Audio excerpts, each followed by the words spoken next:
Well, hello, baby. Hello, and thank you. Thank you for tuning in to God's Glory with Grandma Eloise Carter. Thank you. Well, hello. Well, thank you for tuning in. Somebody asked me, Grandma, is there ever a good time to stop, to just quit and give up? I said, yes, baby, right before you lost the button on that blouse.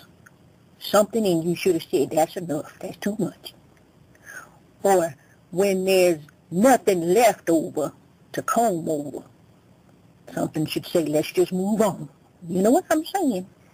But seriously, there is a time in everyone's life when the urge to quit becomes so powerful and so overwhelming that it exceeds the need to go on.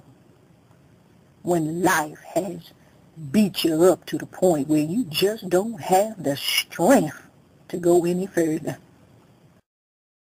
When we find ourselves at the point in our lives where our bodies and our minds just want to shut it all down, nobody can begrudge you the choice to do that.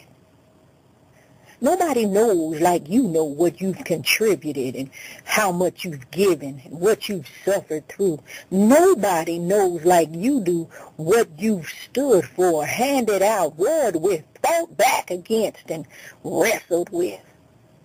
Nobody knows how long you've gone through something, how long you have stood on that quickly crumbling edge, just barely hanging on.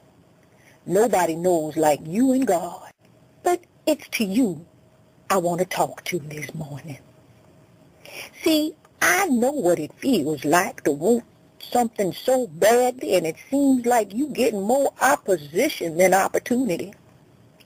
I know what it feels like to believe God for something that you know He promised you. Now, let me insert this just a moment. There's a difference between knowing God has promised you something and you ready to go to the fire, waiting on Him to deliver. There's a difference between what you know God said He would do and what you hoping God will do. Now, there's a difference between God promising you a husband and you waiting for somebody to get a divorce from their husband. There's a difference now. God ain't going to bless your mess. Now, back to what I was saying. I believe the enemy's voice is the loudest when your pain is the greatest. I believe he lies to you longer when your disappointments are the strongest, when the people letting you down are the closest to you, and when your way just seems impossible. That's when he comes in like a flood against your life, worse than you've ever seen in your life. I believe that. I believe that lying, fork-tongued devil raises his old nappy head up to tell you you getting ready to die. Didn't I tell you you shouldn't have tried this again? Didn't I tell you that he was going to divorce you anyway, no matter how much you tried? Didn't I tell you that it was a dumb idea? Didn't I tell you that you ain't no preacher? That's when the devil comes in and lies you right out of your destiny and into sheer disaster. It's when the night is the darkest and the pressure is the worst, when he comes slithering into your life to tell you all the lies he's been saving for you.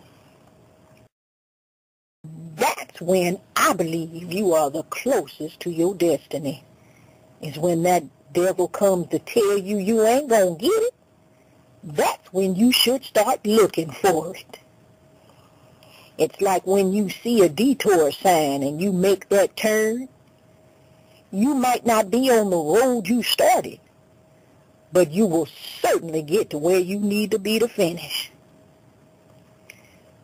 I want to tell y'all, don't let the devil kill you where you are. We are all going to have to finish something someday. But don't let him kill you in this low, lonely place that you're in today. Don't do it.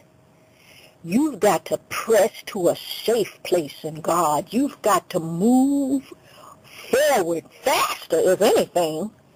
Now your very life depends on it. Your soul counts on it. You've got to get there now, because if you die where you are, who's going to find you? How are we going to know you've been here? How are we going to know that you even tried? That's what the devil wants. He wants to wipe away your existence. Yeah, it's one thing to kill. It's another thing to destroy. If he destroys you, he tears up the foundation and moves the brick, the mortar, and the debris.